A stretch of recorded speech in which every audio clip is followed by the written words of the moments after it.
Hello everybody, I am back again with another topic, vowel explanations. Okay, so are you all ready? Get set, go.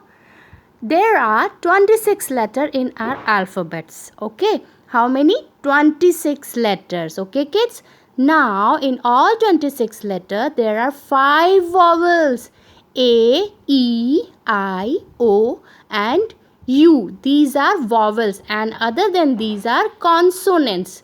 These are consonants: B, C, D, F. These are consonants. Okay, and the sound of vowel are different.